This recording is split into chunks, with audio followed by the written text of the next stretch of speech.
Welcome. I'm Steph, an intuitive hypnotist from Quebec, Canada. I'm Julie, a past life regression hypnotist and Reiki healer from Wisconsin. And together, we are the Soulful Mystics.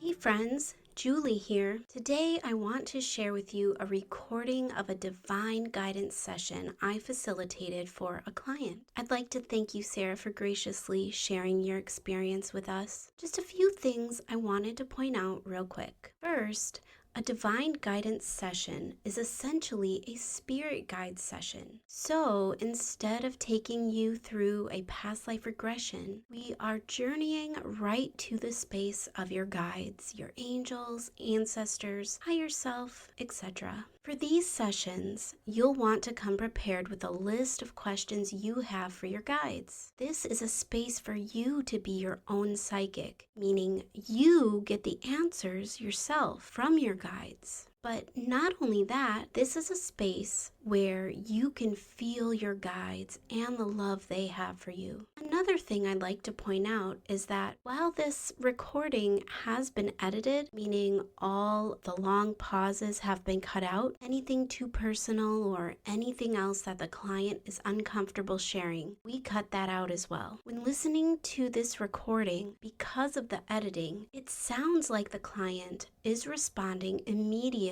to the questions. However, that isn't always the case. In most cases, there are long pauses between a question being asked and a response from the client. This is perfectly normal. If you're interested in a divine guidance or spirit guide session, it's something that both Steph and I offer. To book with me, please visit soulseekerhypnosis.com. Or to book with Steph, please visit soulfulstephanie.com. All right now, enjoy the episode.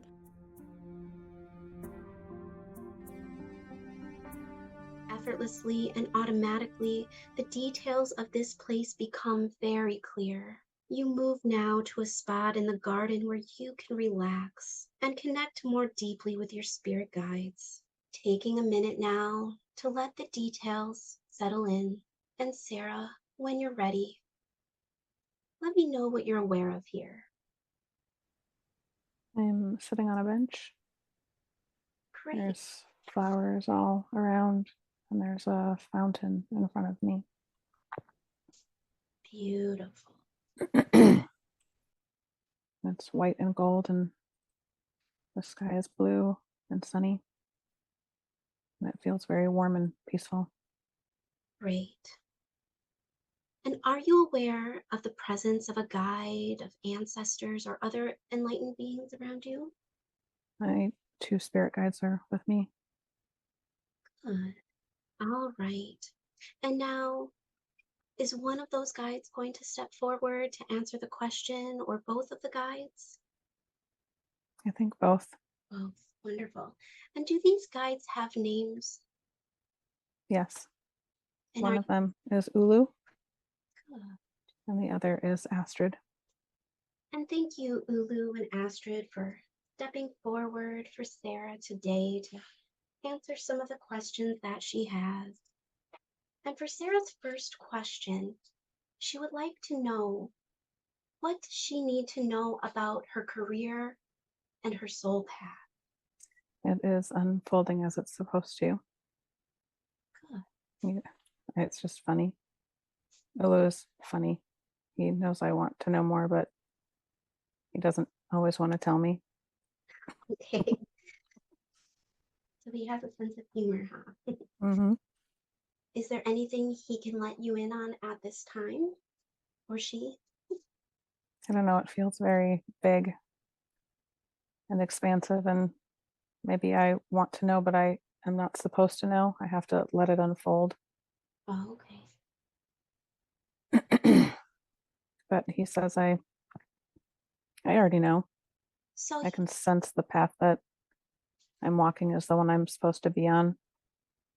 And I need to trust that they're guiding me and I'm guiding myself. well, if anything, Ulu is giving you peace of mind then, knowing, Sarah, that you're on the right path at this time. Does Ulu or Astrid have anything more to say about that right now? Just that it will keep coming to me. Yeah. I need to allow things to flow in and stop trying to control or force things, to just let them flow to me. Good. And how can you allow them to flow? What can you do when you start trying to control things? What can Sarah do to just allow it to flow in? To imagine like water flowing over me and taking that want to control and force things away, to let it kind of just flow away with the water. So you can just wash away that need to control and cleanse that out of your system, out of your energy field, and just allow things to flow like a waterfall. Beautiful. All right. And Sarah has another question. She would like to know, what does she need to know about getting her astrology business growing? Are there any blocks that she needs to be aware of? They're saying to follow what interests me and to share the things that interest me. If I'm not excited about it, then it won't be received well.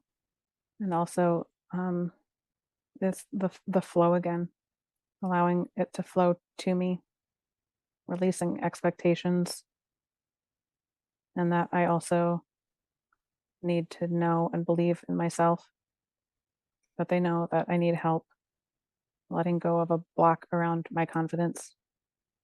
All right. All right. So let's go ahead, Sarah, and take a moment to dig into this block that is around your confidence. Let's go ahead and do a body scan. It's around my heart chakra. I tried to take it down myself in a meditation, but I don't think I got it all. Okay, no problem. Or maybe it just takes time. It can take time sometimes. Sometimes it can take a repeated effort. Um, but we're in the space with your guides right now. And so, with all of us working together, we'll see if we can get this block removed for you. Just bringing all of your awareness to your heart center right now and feeling into the heart center. Is there a particular color that comes to mind when you think of this block? Feels like more of a shape, Okay, like there's like a octagon shape around it, and maybe like a film. okay. All right. So just leaning into this stuck energy that's a blockage in your heart center, this octagon shape with the film over it. Is there any other texture or anything else that we can know about this blockage that comes to mind? It feels like almost a smooth metal Oh, wall. okay, like smooth metal. Okay, Hmm. good. You're doing great. And Sarah, what is the emotion that is underneath this energy? Fear. And focusing in on this fear, is there anything underneath it? Any other emotion? Is there a specific thing that you're afraid of when you think of this fear? No, I think it's just fear of being seen, being exposed, being hurt. And all of that is so valid. All right, you're doing great, Sarah. Are you ready to let go of this fear? Yeah, I want to. All right, your guides are there. They're rooting for you. I'm here. I'm rooting for you. So, Sarah, you will know exactly the best way to transmute this emotion. You'll know exactly what will feel good and nourishing to you to remove this emotion, this octagon shaped film, this blockage that feels like smooth metal. What comes to mind when you think about letting go of this? How do you want to get that out of your energy field? I think I want to burn it down. Burn it. All right, good. And you'll be able to easily and effortlessly do that now. So, however it makes sense for you to burn up this emotion in your heart center, just go ahead and sync that up with your breath. So, on a deep inhale, focusing on your heart, and then go ahead and exhale whenever you're ready. And just repeat this process a few more times. So what you're going to do is picture this octagon shape, filmy metal burning up in flames. So a deep inhale in and then an audible exhale out. Just sigh it all out of you. Allow it to just burn up into flames. It's gone. Good. And now, doing another body scan, Sarah, is there anything anywhere else in your body that you're sensing at this time?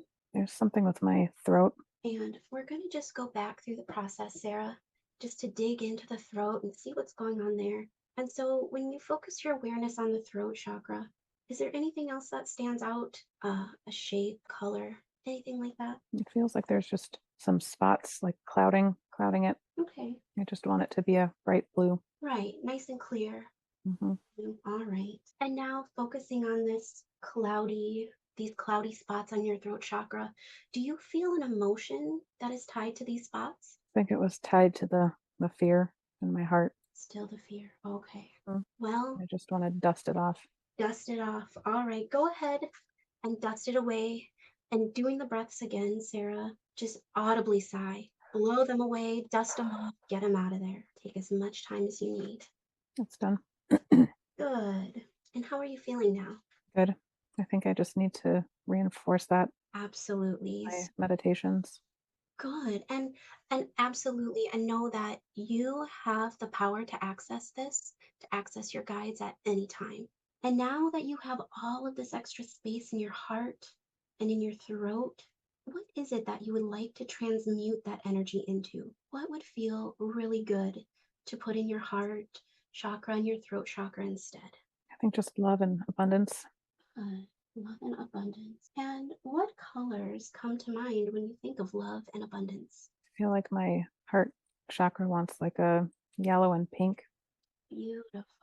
and my throat wants bluey purple. Yellow and pink and purple. That's beautiful. All right. And similar to what we just did before, take a deep inhale, focusing on the heart chakra, the throat chakra, and on the exhale to let the beautiful yellow and pink and purple light coat the heart chakra and the throat chakra, allowing those lights to just flow in, filling you with the beautiful colors, filling your heart space with the yellow and pink light until it's overflowing. And again, filling your throat chakra, beautiful purple light until that's overflowing too.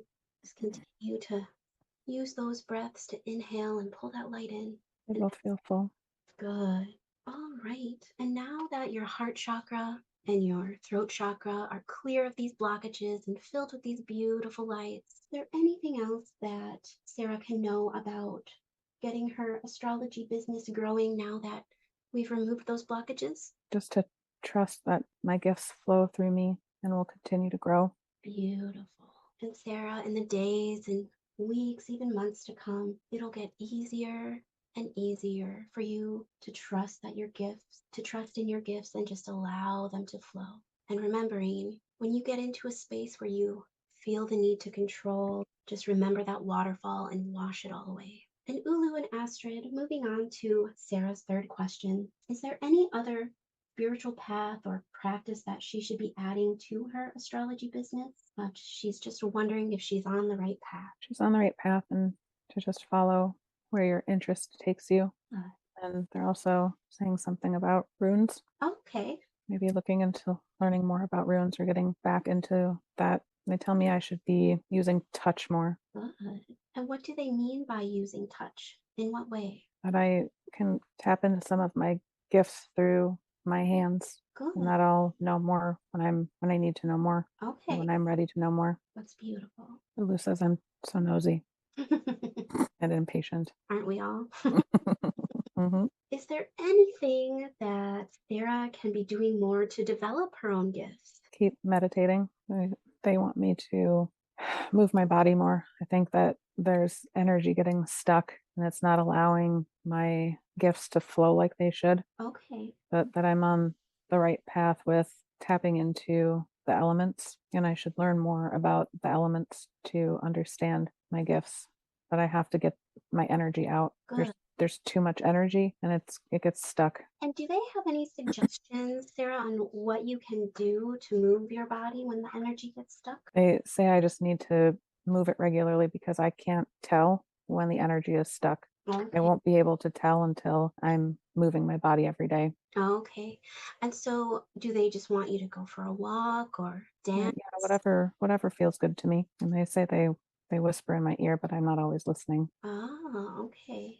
And if I clear my energy, I'll be able to hear more and know more. And you would clear that energy just by moving your body then? Like my chi or the meridians in my body aren't flowing the way that they need to. Meditation helps, but the exercise will help even more. Good. And Ulu and Astrid, for Sarah's next question, can you help her to see and understand her gift in this life? And is there any other block preventing her from accessing? They're saying it will continue to unfold, that the movement and meditation are a big part of it, but that I also tap into my gifts when I am creating and to be more aware of what's happening when I'm creating because the ideas and the flow come to me, but I do that all the time. So I don't notice. They say that it's there and you just don't notice. It just comes so naturally to you. Okay. They tell me to stop overcomplicating it. And then they said the dreams are the next phase. Oh, okay. And that actually leads into the next question as to what is the reason that Sarah is starting to remember her dreams more recently? It's the next phase of awakening your gifts. You've consciously or unconsciously removed a block of the dreams. You'll keep dreaming more and remembering your dreams because it's linked to the work you're doing in your sleep. Okay. And is there any kind of practice that Sarah can be doing to help her remember those dreams, such as journaling or meditating first thing when she wakes up? Anything else she can do to continue to recall her dream? She'll remember more as she needs to, but just follow your intuition and waking up slowly instead of like, don't go on your phone right away. Just allow yourself to wake up slowly and let what you need to remember float in. And for Sarah's next question, she's wondering what karma is she meant to heal in this lifetime? There's some relationship karma that you already know about, and allowing yourself to slow down, be patient, lean into the nurturing of yourself and your family, and to not have such high expectations.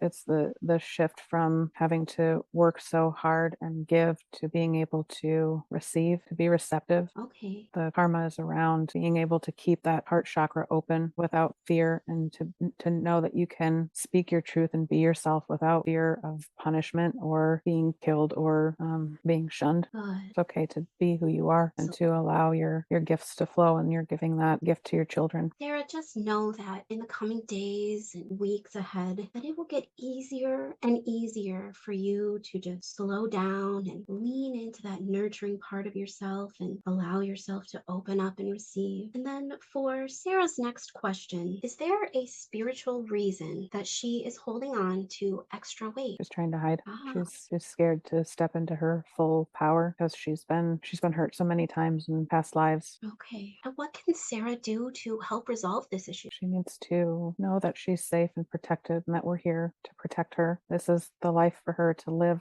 authentically, and it's really important for her to own herself and her power and her gifts because of her children. They're here to learn from her and to be guided.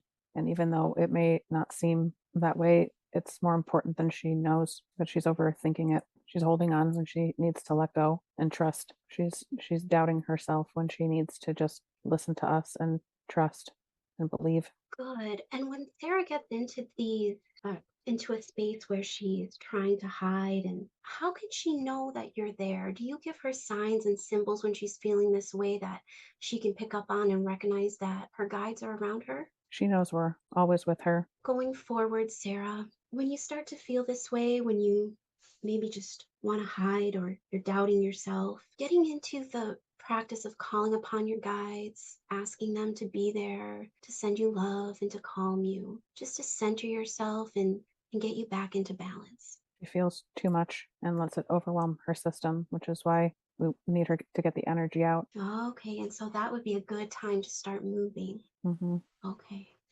And she needs to remember who she is. beautiful. And what can Sarah do to help her body relax and move out of fight or flight mode? It goes along with what we already said. She needs to know she's safe and we're here. She needs to trust us. She's so used to being alone. She needs to remember that we're here with her always. And she has so much love everywhere. It's beautiful. Sarah, you are love, and you are love. Do her guides have Any messages that they've been sending that Sarah's not hearing or not picking up on? We're telling her, but she doesn't want to listen. Okay, It's just to remember who you are, remember what we've been through, to remember, just to remember. good. And It's how? easy for her to forget and get caught up in all of the feelings and stress and this earth life. Completely valid and understandable. All right, so just remember who you are, Sarah. And when Sarah's getting into a space where she's not remembering who she is there anything she can do to snap out of that? I think it's hard for her to realize when it's happening because it builds slowly. Oh, She okay. just lets the overwhelm of life take control of her power. Good. Is there any kind of practice that she can implement into her daily life so that it doesn't get too overwhelming? She started to in her morning routine, and she'll continue to build on that, but it's allowing her to realize that she can manipulate time to slow it down when she needs to. Good. That there's more time than she realizes, that she gets to decide. She is just starting to realize that time is not in control of her, that she is in control of time. You are always in control, Sarah. There is more than enough time.